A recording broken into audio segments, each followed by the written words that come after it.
Parliament వర్షాకాల సమావేశాలు ఇవాళ నుంచి స్టార్ట్ అవుతూ ఉన్నాయి. అధికార విపక్షాలు సిద్ధమయ్యాయి. ఈ వర్షాకాల సమావేశాల తీరు ఏ రకంగా ఉండవచ్చు సార్? అధికార పార్టీ పైచేయి సాధిస్తుందా? అధికార ఎన్డీఏను ధీటుగా ఇండియా కూటమి ఎదుర్కోగలుగుతుందా? అంటే ఈ పార్లమెంట్ సమావేశాల ముందు జరుగుతున్నాయి ఏంటి చూస్తే మనకు అర్థమైపోతుంది. ఒకటి, నీట్ పేపర్ లీక్స్, దేశవ్యాప్తంగా జెన్జీ ప్రొటెస్ట్లు ఇంక్లూడింగ్ ఈ రోజు కూడా.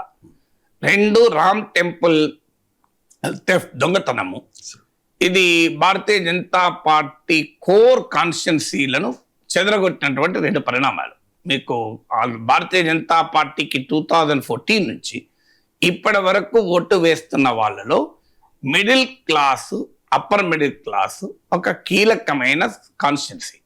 ఆ తర్వాత హిందూ మత విశ్వాసాలను వల్ల భారతీయ జనతా పార్టీ, హిందూ మత విశ్వాసాలు అందరికీ ఉంటాయి, ప్రతి హిందువుకు విశ్వాసం ఉంటుంది, కానీ ఆ మత విశ్వాసానికి ఒక రాజకీయ వ్యక్తీకరణ చేసేటువంటి సెక్షన్స్, అంటే ఎందుకంటే బీజేపీ హిందుత్వ పాలిటిక్స్ వల్ల ఈ రెండు సెక్షన్లు ఇవాళ చెదిరిపోయాయి.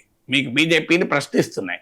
మీకు నీట్ ఎగ్జాము, సిబిఎస్ఈ, పేపర్ లీకులు, అసలు కనీస అకౌంటబిలిటీ లేకపోవడం, ఎగ్జామ్స్ టైంలో పరీక్షపై చర్చ అని వస్తూ ప్రైమ్ మినిస్టర్ పిల్లలతో మాట్లాడతాడు. ఇంత జరుగుతున్న నీట్ పై చర్చ అని ప్రైమ్ మినిస్టర్ రారు. ప్రైమ్ మినిస్టర్ కనీసం ఇంత ప్రొటెస్ట్లు జరుగుతున్న ఒక కాన్ఫిడెన్స్, ఎస్ నేను మీ భవిష్యత్తు గ్యారంటీ ఇస్తాను, నేను ఇక ముందు జరగకుండా చూస్తానని మాట్లాడారు. ఇంత రామమందిరంలో దొంగతనం జరిగిన, భారీ ఎత్తున దొంగతనం, భూకుంభకోణాలు, విరాళాల దొంగతనం ఇంత జరుగుతుంటే ప్రధానమంత్రి ఇప్పటికీ మౌనం, ఏమీ మాట్లాడరు. ప్రతి చిన్న విషయంలో మాట్లాడే నరేంద్ర మోడీ తాను ఏర్పాటు చేసిన ట్రస్ట్ అది 15 మందిలో 12 మంది తానే నియమించాడు. సో తానే శంకుస్థాపన చేశారు, తానే మోడీయే ప్రారంభించారు. ఇంత జరిగితే నాకు సంబంధం లేదని ఎలా ఉంటారో నాకు చెప్పండి.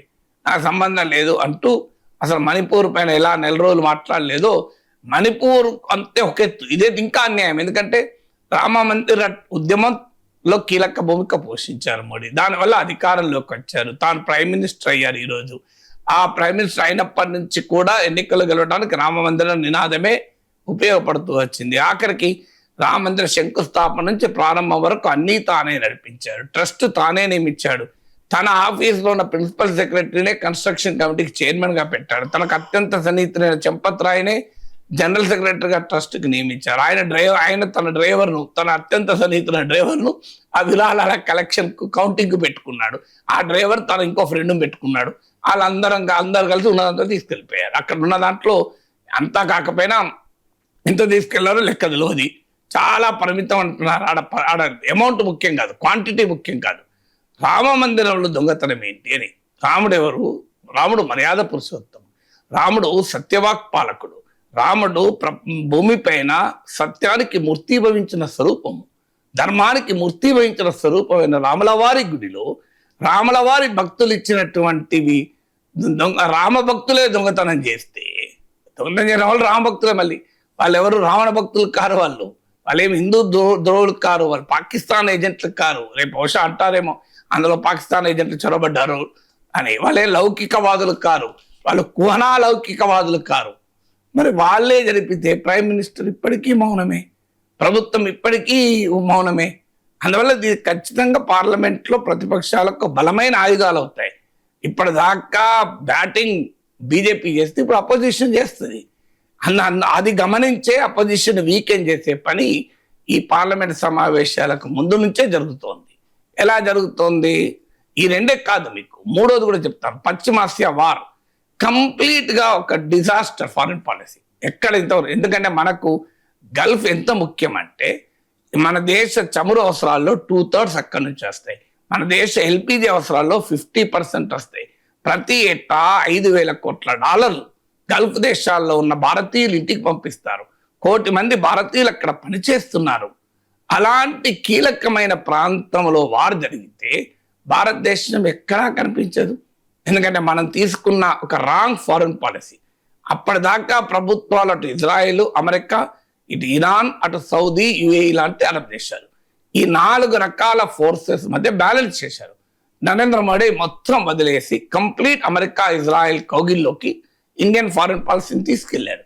దాని రిజల్ట్ ఏంటి అంటే ఇవాళ పశ్చిమాసియాలో వార్ జరుగుతుంటే మనకు వ్యూహాత్మకంగా ఆర్థికంగా అత్యంత కీలకమైన మన ఎక్స్టెండెడ్ నైబర్హుడ్ లో వార్ జరిగితే మనం ఎక్కడున్నాం? ఆస్ట్రేలియా, న్యూజిలాండ్, సెషల్స్ ఎక్కడెక్కడో పర్యటనలో ఉన్నారు. ఎందుకు? మన పాత్ర లేదు. పనికి మాలిన దివాలా కోర్ పాకిస్తాన్ ఇవాళ ఆడ ఒక పెద్ద పౌరోహిత్య పాత్ర పోషిస్తోంది. ఇది ఇండియాస్ ఫారెన్ పాలసీకి ఒక డిజాస్టర్. ఇంతకన్నా వినాశకరమైన విదేశాంగ విధానం మనం ఎప్పుడు చూడలేదు. 1950s లోనే కొరియన్ వార్లో మనం గ్లోబల్ కన్వర్జేషన్లో మనం ఉన్నాం. సో అందువల్ల ఇవి క్లియర్గా బీజేపీని ప్రశ్నిస్తున్నాయి. అందువల్ల పార్లమెంట్లో ఇవాళ అపోజిషన్కు బలమైన ఆయుధాలు అందుబాటులో ఉన్నాయి. అందుకే ఇది గమనించి ప్రతిపక్షాన్ని వీకెండ్ చేసే పని బీజేపీ ముందు నుంచి చేస్తోంది. ఇవాళ కనీసం లాస్ట్ పార్లమెంట్ సెషన్కి ఈ పార్లమెంట్ సెషన్కు ఒక 37 ఎంపీస్ను బీజేపీ లాక్కుంది. మీకు తృణమూల్ కాంగ్రెస్ చెందిన 20 ఎంపీస్, శివసేనకు చెందినటువంటి ఎంపీస్, మీకు ఆమ్ ఆద్మీ పార్టీకి చెందిన ఎంపీస్. సో ఏ పార్టీలోనైనా గెలవండి, వచ్చి బీజేపీలో చేరండి. ఈ నినాదాన్ని తీసుకొని రాజకీయ పార్టీలు ముక్క చెక్కలు చేసి గెలిచిన ఎమ్మెల్యేలను రాజకీయ నైతిక విలువల్ని కంప్లీట్గా సర్వనాశనం చేసి వాళ్ళందరినీ ఎన్డీఏలో కలుపుకొని మందబలంతో గెలవాలి పార్లమెంట్లో. ఎందుకంటే ధర్మయుద్ధం చేయలాడు. ఎందుకంటే ధర్మయుద్ధం ప్రతిపక్షాల వైపు కనబడుతుంది ఇవన్నీ ఇప్పుడు నేను చెప్పిన ఇష్యూస్ వల్ల. అందువల్ల మందబలంతోనైనా గెలవాలి, ధర్మబలంతో గెలవలేం కనుక అని ఒక ఎత్తుగడగా ఈ పని చేస్తుంది. డిఎంకేను తన వైపు లాక్కోవటానికి ప్రయత్నాలు జరుగుతున్నాయి. సమాజ్వాదీ పార్టీలో కూడా చీలిక తెస్తారని అంటోంది. ఇలా అన్ని పార్టీలను ముక్కలు చెక్కలు చేసి తన మందబలంతో గెలవాలి అనేది భారతీయ జనతా పార్టీ ఈ పార్లమెంట్ సమావేశాలు ఒక వేదిక మార్చుకుంటోంది.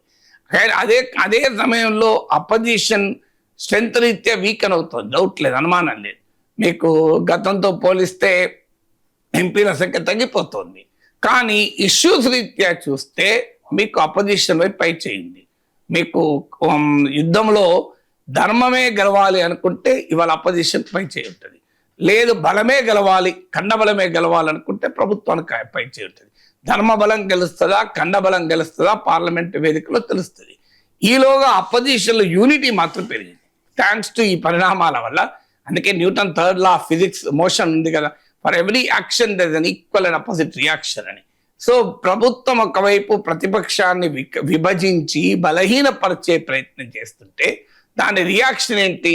అంతకుముందు కాంగ్రెస్తో కలిసి రాని తృణమూల్ కాంగ్రెస్ ఇప్పుడు పూర్తిగా అపోజిషన్ యూనిటీలో భాగమైంది.